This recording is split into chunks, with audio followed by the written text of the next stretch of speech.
Okay, hello everyone. Today we will learn about continuous random variable number 5, and this is about beta distribution. And this time I will try to use the cam, and this is my office. Nice to meet you. Welcome to my office, and I will proceed the lecture for today. Okay. Chapter 4.7 is about the beta probability distribution, and the definition 4.12 is about the beta distribution. A random variable y is said to have a beta probability distribution with parameter alpha and beta, if and only if the density function of y is defined this way. And if you look at the definition of a beta distribution, it defined on 0 to 1 range, and it have value 0 elsewhere. And one thing that you can find from here is that this formula should have value when alpha and beta is not 1. When alpha and beta are 1, it is a uniform distribution.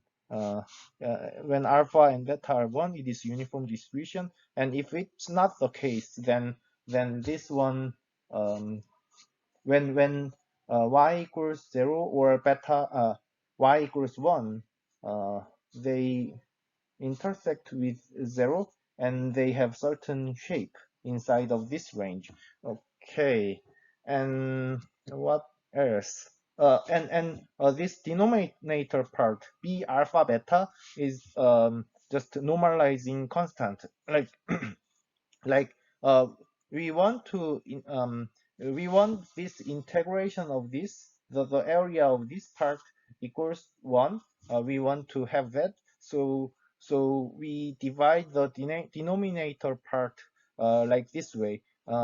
Integration from 0 to 1 of this thing should be defined as b alpha and beta, so that the integration of 0 to 1 fy dy becomes 1. So b alpha beta is defined this way, and with some calculation you can prove that this b alpha beta can be expressed as this way: gamma alpha gamma beta, and divide by gamma alpha plus beta. And as you know, as we already learned about gamma function, this if alpha and beta are integers, then gamma n equals n minus 1 factorial.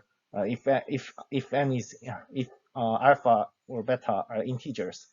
Okay, and I will skip the proof for this part, and it's actually about a little bit time consuming, and so but you can find it using internet if you are interested. I think I can send you the links, and I will skip it. And for the general case, in the probability distribution, we want to make some statistical model for the situation. And in the general case, random variable would be set in certain range of interval, like c to d. Then if that's the case, we can change the variable y star as y minus c divided by d minus c. Then we can define a new random variable that that is defined on c to d.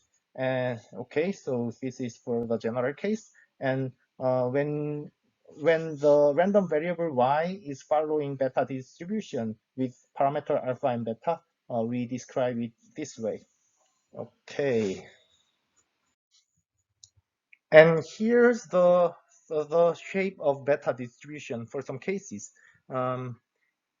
Like here, the if alpha and beta both are greater than 1, then the shape looks like this. It's like a bell-shaped, or a little bit skewed bell-shaped, or something like this. The shape looks like this, and um, also if this alpha and beta are changed. If alpha is 3 and beta is 5, then the shape is uh, the if you flip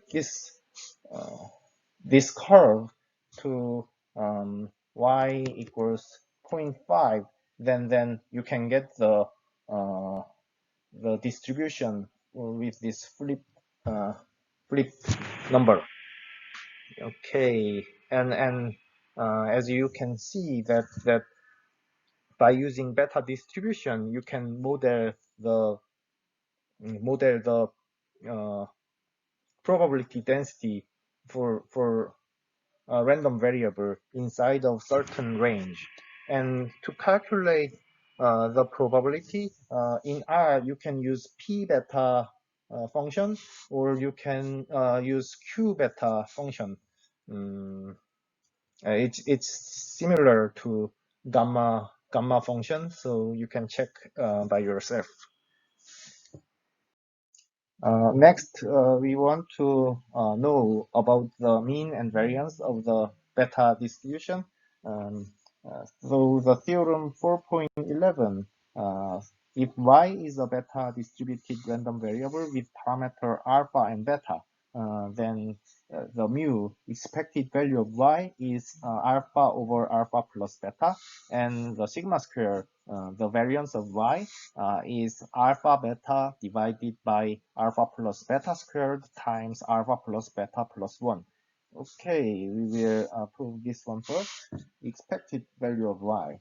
Expected value of y is sigma from 0 to 1, y, and y alpha minus 1, 1 minus y beta minus 1 divided by gamma alpha beta dy. And here, this one is actually sigma from 0 to 1, and gamma, okay, y to alpha, 1 minus y to beta minus 1. And what we want here is that we want to take this gamma alpha beta out, and what we want is we want gamma alpha plus 1 and beta, and so we multiply gamma alpha plus 1 beta and dy, and actually this is the density function for gamma alpha plus 1 beta distribution, beta alpha plus 1 comma beta. So this is the integration of that part is 1.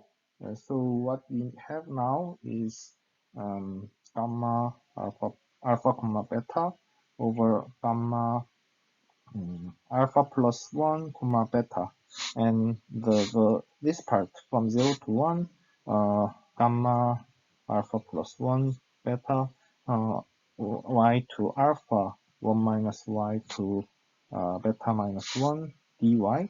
This part is 1, and here we can check that gamma alpha plus 1 beta, this is actually gamma alpha plus 1 gamma beta, and gamma alpha plus beta plus 1.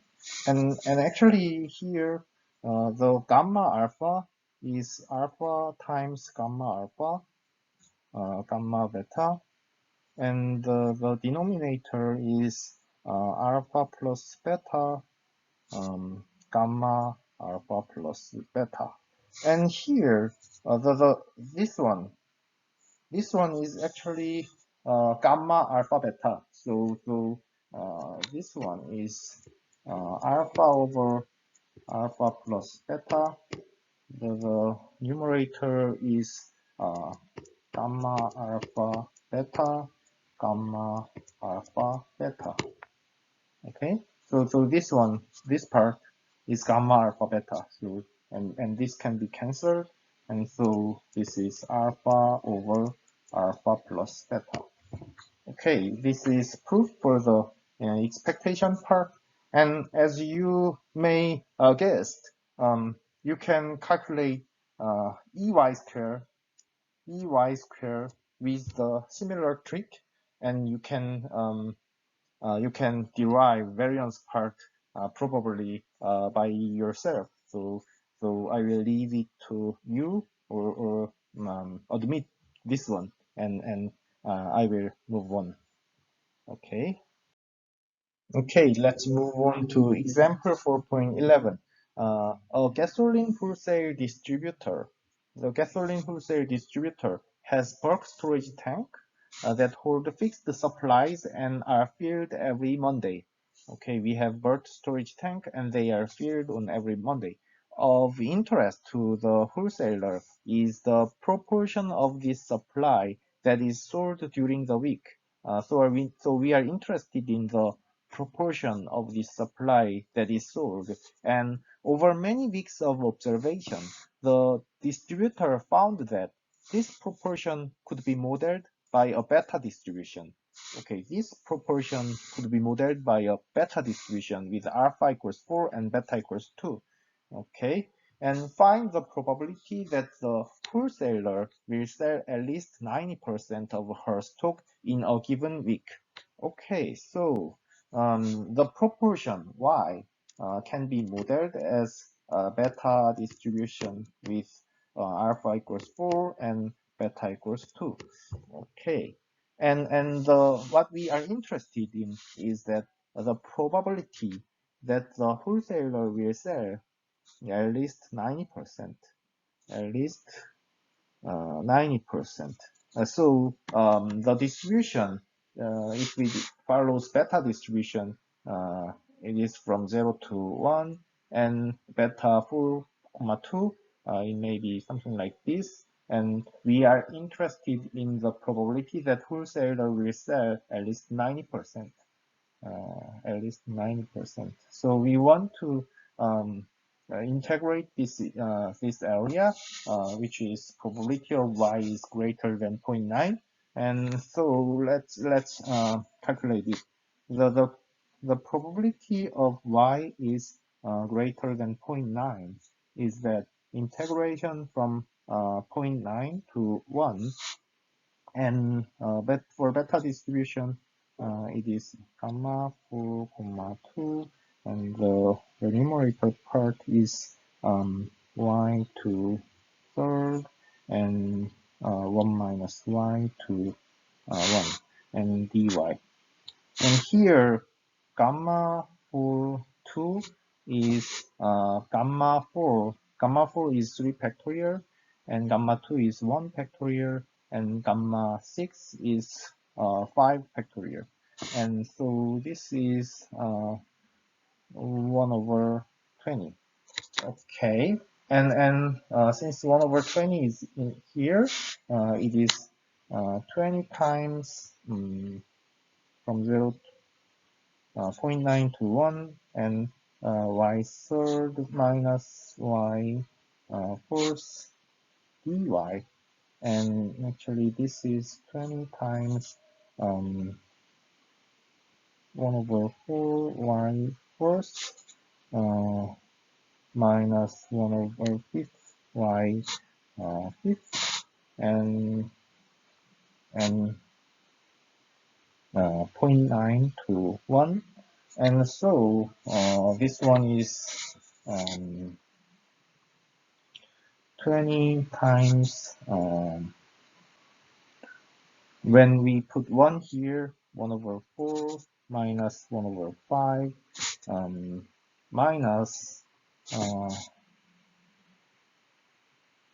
4.94 minus 5.95, and this one. Okay, so by using calculator, you can calculate this, and this will give you the answer for example 4.11. Okay. And let's move on to okay, homework for chapter 4.7 are these. Chapter 4.9 is about the other expected values. And here's the definition 4.13. If y is a continuous random variable, then kth moment about the origin is given by this. This is kth moment, and the kth moment about the mean of the kth or the kth central moment is given by this. So you can calculate the case moment by definition. And actually, these are same for discrete case. In the discrete case, when you are calculating moment, we have same definition, but this time you have continuous random variable y. So that's the only difference. And for the discrete case, the expectation is sigma y times py, and in continuous random variable case, it's just integration y fy dy. So everything is same other than this definition change. Okay. Okay, let's move on to example 4.12. Find mu k dash for the uniform random variable with theta 1 equals 0 and theta 2 equals theta. So the uniform distribution is defined on 0 to theta, and it distributed uniformly. So this part is 1 over theta, so that make this area as 1, and so our fy is 1 over theta, and y is defined on 0 to theta. Okay, otherwise. Okay, and what we want to calculate mu k, which is kth moment, expected value of y kth, and this is sigma from 0 to theta y case 1 over theta dy. And actually this is k plus 1 1 over theta k plus 1 over y to k plus 1, and integration is from 0 to theta. So here, if you put 0 here, it is 0, so we theta here, 1 over theta k plus 1 theta to k plus 1, and so this is 1 over theta cancelled, so k plus 1 theta k. So this is kth moment for uniform random variable. Okay. Let's move on to definition 4.14. This is about moment generating function for the continuous random variable case, and actually the definition is the same. If y is a continuous random variable, then the moment generating function of y is given by this expected value of e to ty, and the moment generating function is said to exist if there exists a constant b such that mt is finite for t. The absolute value of t is less than or equal to a constant value t. Okay, and uh, as we already saw from the example, um, as we already saw from the discrete random variable case, it's quite similar. So it's just the sigma sign is replaced with the integral sign. So expected value of ETY, and the ETY, with Taylor expansion, this ETY can be represented as 1 plus TY plus this Fy, and in the discrete case we have sigma here, and just like we have sigma, the integration part can be separated for each component of summations. So this part can be rewritten as this, um, and then and from here, the each part of something like these they are moments of y.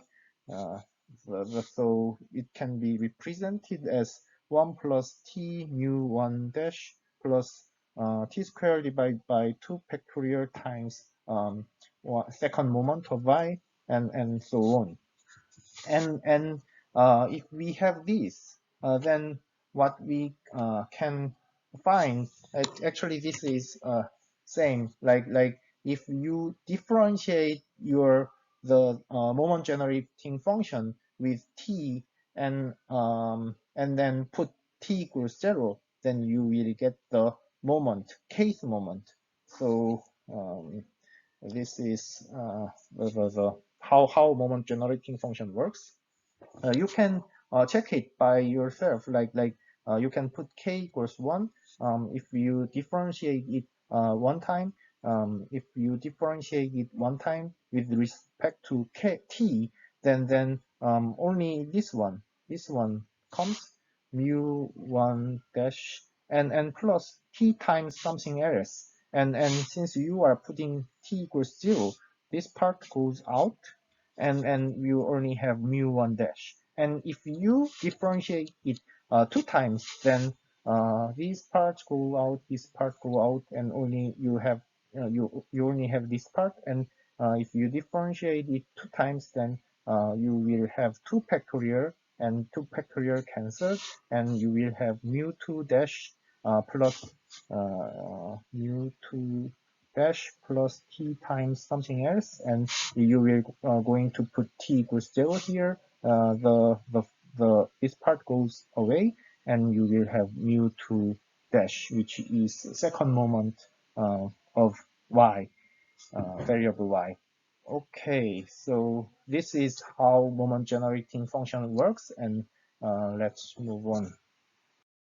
Example 4.13 is about the moment generating function for gamma distributed random variable. So find the moment generating function for gamma distributed random variable. So what is moment generating function? That's expected value of e to ty. And here our random variable y follows gamma distribution.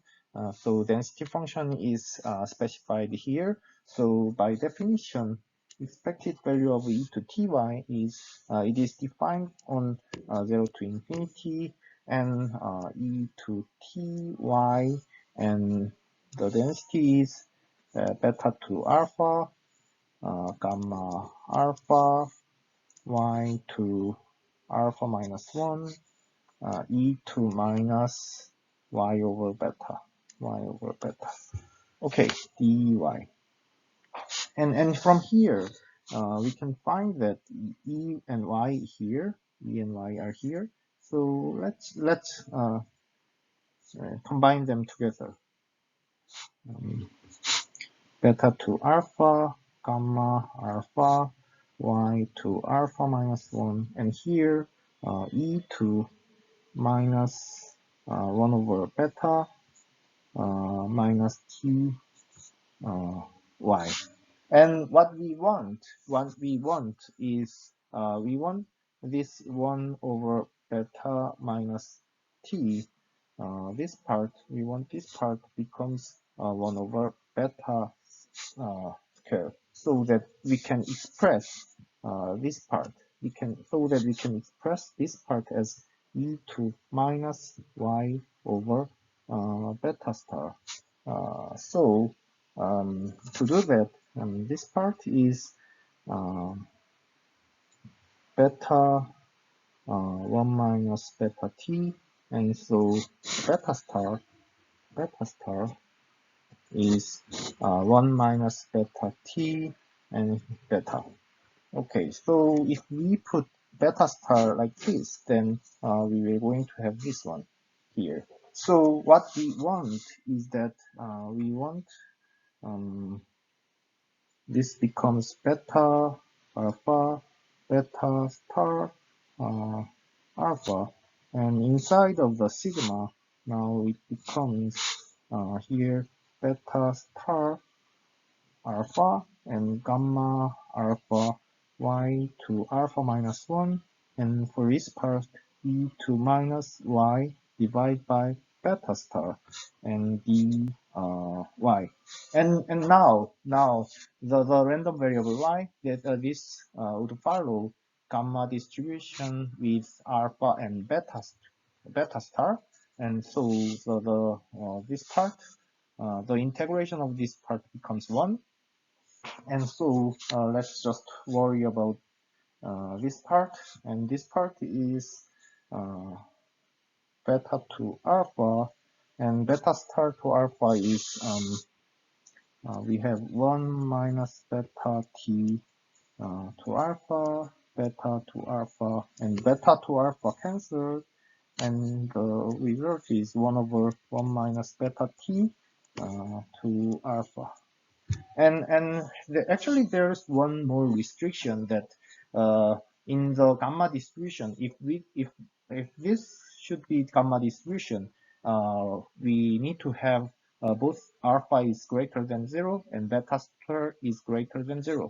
So this is true if beta star is greater than 0 and beta star is greater than equal to 0. What this means is that beta is greater than 1 minus beta t, and so 1 minus beta beta t, and so t should be greater than 1 over beta minus 1. Okay, so if this equation holds, then the moment generating function for y is this one. Okay. Okay, let's move on to example 4.14. Expand the moment generating function of example 4.13 into a power series in T, and thereby obtain new the case moment. And here the moment generating function that we obtained is here, and to get each moment, what we do is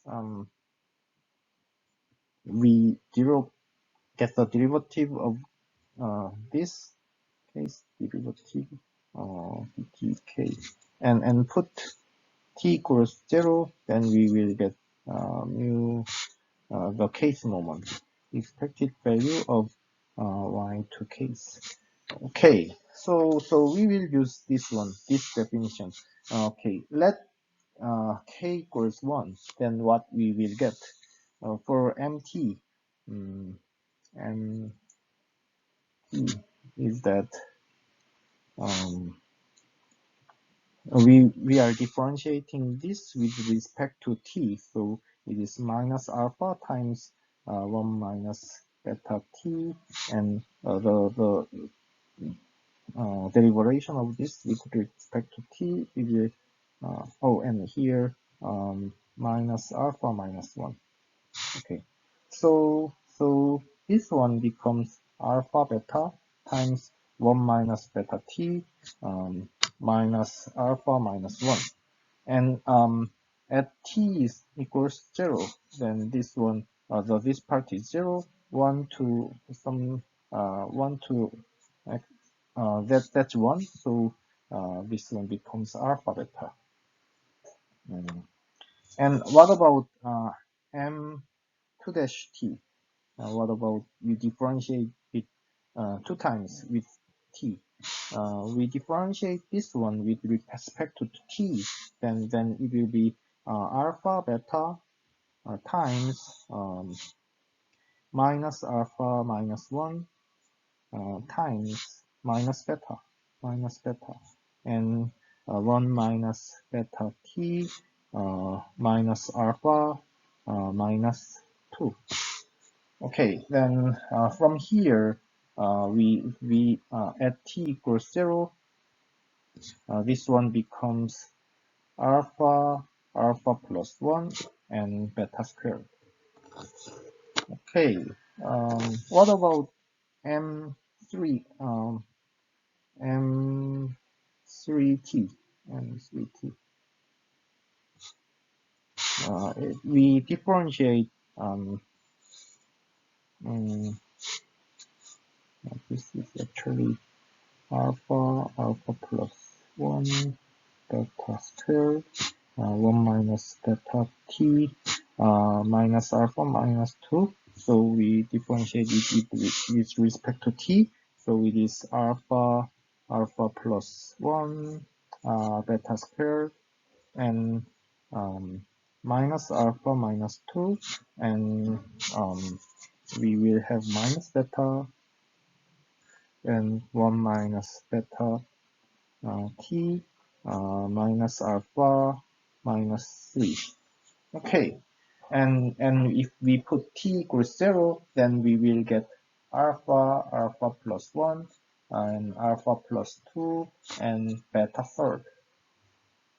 Now you may get it. So for the case mk dash, this could be with this pattern. This would be alpha plus 1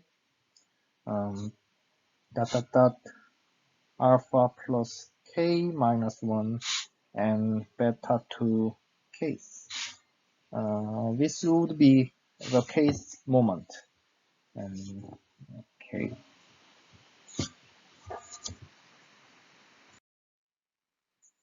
Let's move on to example 4.15. The kinetic energy K associated with a mass m moving at velocity v is given by the expression. The K, kinetic energy, is mv squared divided by 2. Okay, and consider a device that fires a serrated nail into concrete at a mean velocity of 2,000 feet per second, where the random velocity v processes a density function given by this. Okay, so the velocity follows the gamma distribution, and find the expected kinetic energy associated with the nail of mass m. Find the expected kinetic energy. Kinetic energy is K and is this one. So expected value of kinetic energy, which is 2m v squared with the nail of mass m. Okay, and here actually this is m over 2 times expected value of v squared. So we need to calculate the second moment of gamma distribution, and the gamma distribution gamma alpha comma beta the second moment of gamma distribution, which is alpha plus 1 and beta squared.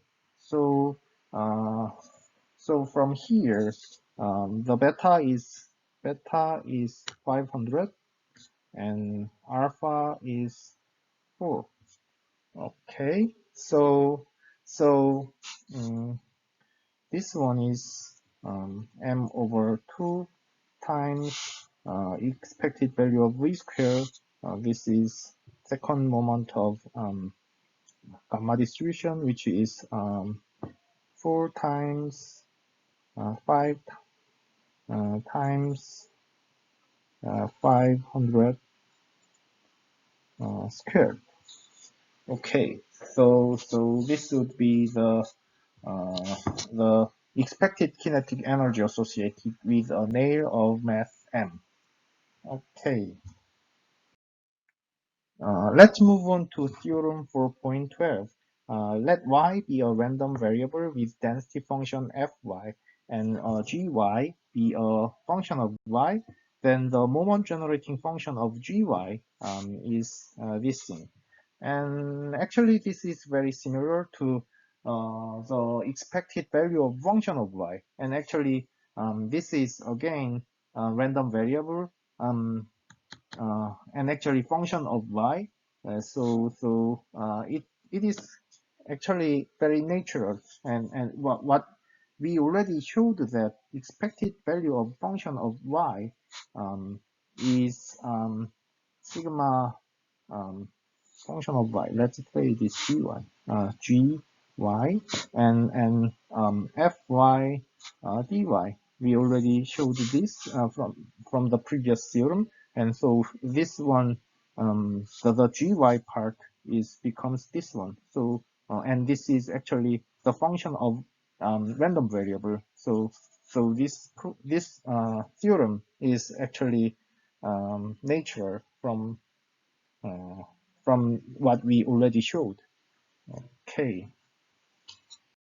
Okay, let's move on to example 4.16.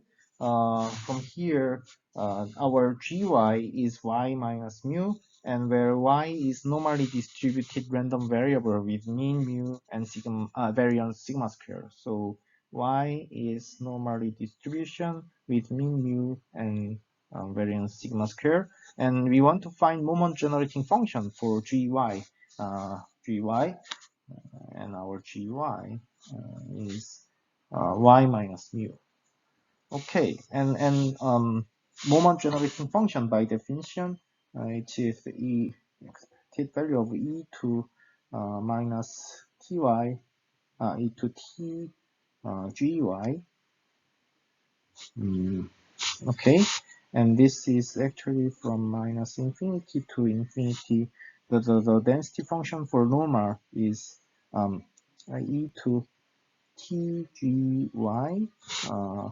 1 over square root of 2 pi sigma and e to the minus 1 over sigma square y minus mu square dy. Okay, and from here, let gy equals v. Let gy equals v. Then this gy is y minus mu, and then dy is dv. And so by changing this variable gy equals 3, then we will going to have from minus infinity to infinity e to tv 1 over 2 pi sigma and e to the minus 1 over sigma square v square. Okay, dy. And here actually we can combine these two, then it will become e to minus 1 over sigma square. Oh, actually 2 sigma square. 2 sigma square. Okay, and it is v squared minus 2 tv and sigma square. Okay, tv to sigma square. Okay, and we can make it like this. We can v square minus 2 tv sigma square plus t sigma square t sigma square squared, and to make this part represented as square, and minus t sigma square squared, and what we so this part becomes minus infinity to infinity 1 over 2 pi sigma and e to the minus 1 over 2 square and v minus t sigma squared, v minus t sigma squared. Okay, t sigma squared and um, minus t sigma squared. Okay, so um, and since dv and since this part do not depend on v, so actually this part becomes from minus infinity to infinity 1 over square root 2 pi sigma e to the minus 1 over 2 sigma square v minus t sigma squared times e to the minus 1 over 2 sigma square times minus t sigma squared dv and since this part do not depend on v, so we can move this outside of the integration and also this part um, uh, actually the integration of this part is 1 because